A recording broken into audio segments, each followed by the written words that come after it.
بسم الله الحمد لله رب العالمين والصلاة والسلام على رسول الله صلى الله عليه وسلم. walaal marka hore horta waxaan rabaa inaan u tacsiyeeyo dadkii dhibaatada ku gaartay Hotel Hayat anoo ku hadlaya shirkadda magaceeda Hotel Hayat. waxaan leeyahay intii ku dhimatay Allah u naxariisto, ehelkii ay ka dhinteen iyo annagana sabr iyo Allah naga siiyo, intii dhaawacantana Allah bogsiyo. warka waxaan leeyahay insha Allah ta'ala khayran fujeynina dhamaantood customerkeena ahaayeen dadka meesha ku dhintay iyo kuwa ku dhaawacma.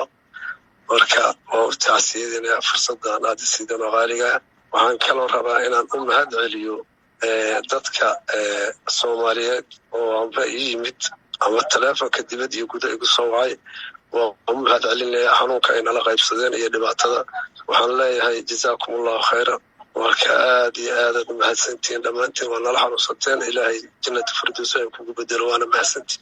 waayahay weerarku markuu dhacay adigu halkee baad joogtay? xagee laga soo galay hoteelka? aniga maanan joogin hoteelka, meel ka foga xoogaa ayaa u jirtaan joogay. dhinaca shishe irda badan uu leeyahay ayaa laga soo galay iyo dhanka dabcan aduu Haaruun inaadnan imaanaan u malaynahay jihadaas dhinacaas bariyaa laga soo galay sida ay lay sheegay. halkaasna marka dhibaatadu halkaasay ka bilaabatay. waa dhinaca lambar 4. dhinaca lambar 4. waayahay marka imise qofaa soo weerartay hoteelka markii weerarku dhacayay? yaa ku sugnaa hoteelka? hoteelka waxaa ku sugnay dad sida aad ogtahay Soomaalidu jimcaha iyo aad u soo baxaan galabta jimcaha oo habeenkii sabtiga soo gelayo. dad saas oo kale xaafadaha ka yimid oo isku ballansaday hoteelada inta badan fadhiga leh. wuxuu ahaa hotel banaankiisa fadhi weyn leh. halkaasay dadku buuxeen, adiga ilaa boqolaal ay gaarayeen. maqribka markay dukadeen musalla ku yaal masaajid lagu dukado ayay ka bacdi meesha soo fadhiisteen ayagoo danahooda ay ka sheekaysanaya, qaarna doonaya inay cishaa ku gaaraan meesha. marka dhibaatadu ayagoo saa halka u jooga dadku ayay dhacday. marka hoteelka sidaan aragnay burbur weyn baa ka muuqda, laakiin shaqaalihii maxaa dhibaato ah oo soo gaaray? runtii dhaawacyo ayaa jira iyo hal shaqaalaha ka midna uu dhintay. dhaawacyana way jiraan. alxamdulilah ilaahay waa yasiray, laakiin dhibaatada waxay u badneed dadka yimid oo customerka ayay u badneed dhibaatada. waa gartay. qofka shaqaalaha idinka dhintay ma nala wadaagi kartaa magaciisa iyo hoteelka shaqada uu ka hayay? wuxuu ka mid ahay waardiyaha. waa gartay. marka hoteelku ciidan ma lahayn miya ilaalo? ilaaladii sidee lagu soo dhaafay? hoteelku horta waa hotel shacab wuxuuna ammaanka nima sugaya bisaa jooga maahan ee looguma xasxare dowla maahan oo la adkeynayay. waa ammaanka dadku inta badan waa hoteelada Muqdisho ammaankooda la ilaalshaa. marka ma ahayn ciidan saas u weyn ma ahayn. marka way fududeed si lagu soo dhaafi karo. waa gartay. bal dadka u kala cadee. dad baa waxay leeyihiin waxaan ku idhaahdaa dadka weerarka geystay gudaha iyo dibaddaba way ka yimaadeen, qaraxyadu gudaha iyo bannaankaba way ka dhaceen, iridda way ka dhaceen. bal kala cadeesay wax u dhaceen? walaal waxaan kuwa caddaynaa hoteelka system uu leeyahay sida hoteelada caalamiga. waxaa jira awaamirna la siiyey oo hoteelada dhan ay maraan. qofka markuu hoteelka yimaado baasaboorkiisa cidda keentay ayaa la xereeyaa, dukumiintigiisa ayaa la xereeyaa.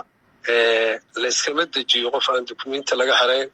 marka ma jiraan barnaamijkaad waa barnaamijyada la wareejiyaha oo social media beri aan qabsaday waan maqlaynay. arrintaas waxba kama jiraan. cid ku kaadsatay amba deganeed amba waan maqlayay qaar dhahayo malabay ka ganacsanayeen. aadan ula soconnaa. waa dhibaatada taagan ay ka mid tahay. marka arrintaa waxba kama jiraan. waxaan caddaynaynaa inaan waxba ka jirin arrintaas. waa gartay. ciidanku imise daqiiqa kadib markii weerarku uu bilowday ayay yimaadeen? gurmadkii ugu horreeyay goorma ayuu yimid? dad baa waxay leeyihiin way soo daaheen ciidanka. bal ka hadal qodobkaas. ciidanku xilligay ama waktigay soo gurmadeen iyo sida ay hawshooda u fushadeen. runtii aniga banaanka ayaan liigu celinayay oo markaan soo baxay oo banaanka ciidamadu waxay xirteen sida caadadaba koray xireen. banaankaani mid anuu qiyaasta wuxuu ku qiyaarsayaa nus saac hal saac oo wax dhimar qiyaasta meelahaasaan leeyahay inay yimideen. haddii marka wax aad baa iila yareed aniga markii ay yimideen, inkastoo iga fogaayeen oo anaga meel nagula helshay.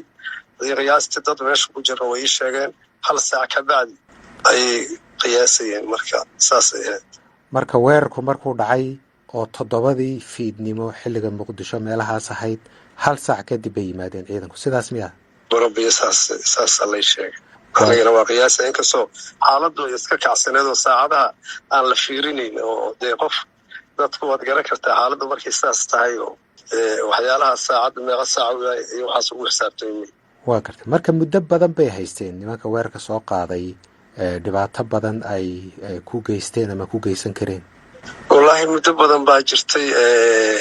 de anagu dadku hadday shacab yihiin inta badan markii meesha laisku haysto lama ogola inay soo dhowaadaan. faniinka xabadaha iyo waxbaa jira.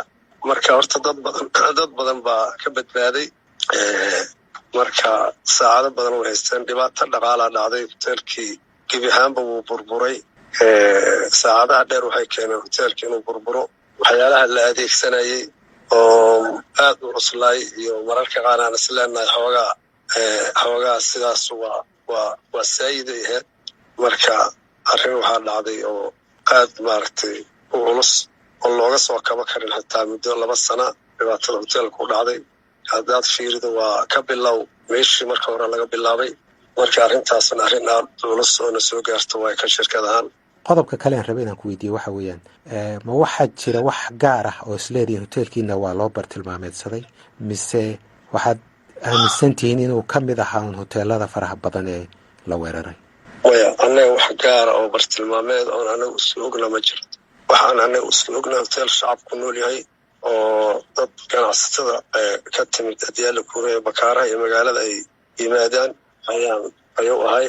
marka wax gaara oo anaga aan ognaa ma jiraan. cabdulqaadir maxamuud nuur faatul oo ka mid ah milkiilayaasha hotel xayaat waxa uu waramayay haaruun macruuf.